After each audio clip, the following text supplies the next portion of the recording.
Hi, third grade.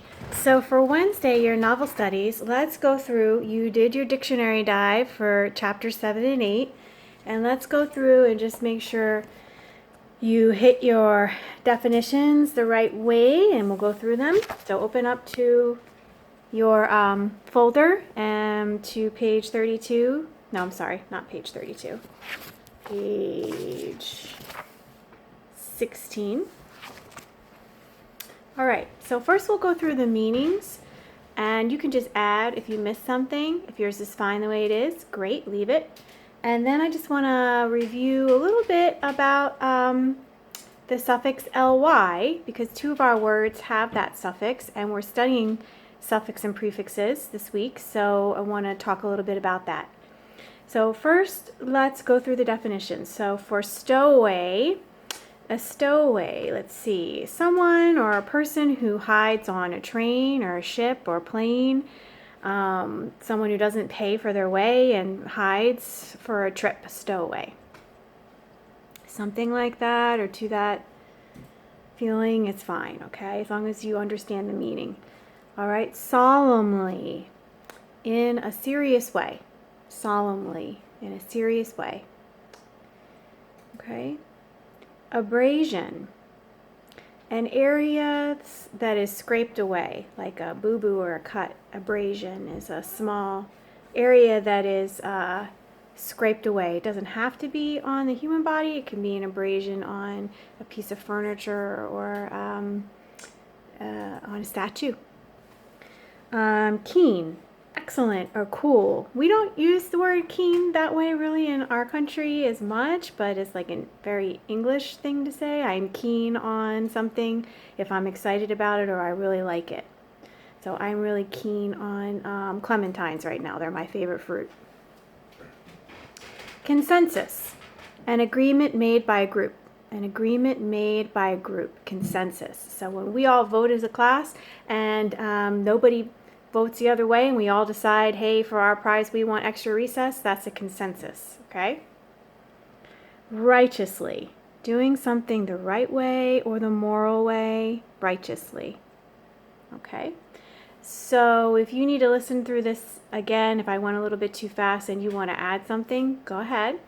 And then meet me back here, and we're going to talk about the two words that have ly as a suffix, solemnly and righteously. Let's start with solemnly. So if you don't have your language arts notebook, if you could please grab it and open to a new page so that you can work along with me. Pause it here and go grab it if you need it. All right. So what I want to show you is the word solemnly. We're learning about root words and suffix and prefixes, right? Prefix is in the beginning, suffix is on the end. In this case, we're going to be concentrating on ly. So the root word for solemnly is solemn, right? And solemn is an adjective. It's a descriptive word for a noun, a person, place, or a thing, okay? So we might use the word solemn to describe a noun in a sentence, right? When we add the ly, now we change that adjective into an adverb. We're now going to describe an action. So rather than solemn describing a noun, person, place, or thing, we're going to be describing an action or a state of being. So solemnly they carried the broken toy to tell their parents that they had an accident.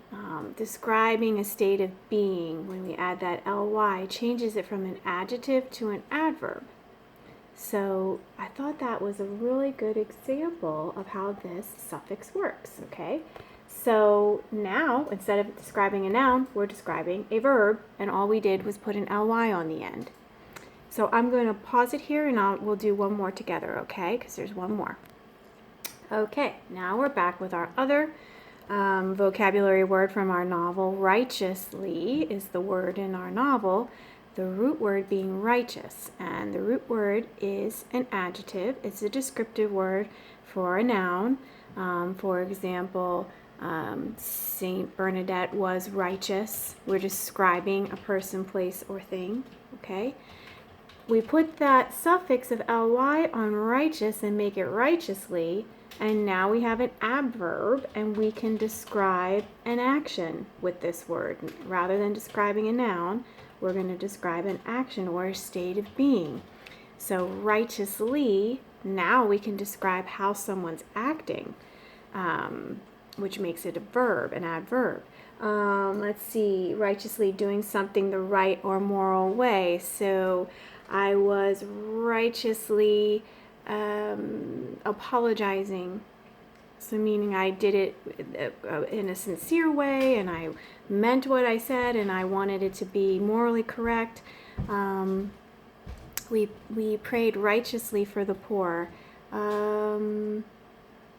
We righteously collected money for the poor. So just some examples. So there is more of describing an action than describing a person, place, or thing. So I liked how our words tied into our lesson for prefix and suffixes a little bit. I just wanted to discuss that with you. If you have any questions, as always, write them down and we can talk about them in our Zoom meeting. And I hope that you enjoy Chapter 7. It's a short one. I think you'll be able to read it in one day. If not, put a bookmark in it and read it over break. You have a long break and it's a short chapter. Okay? All right. See you next time.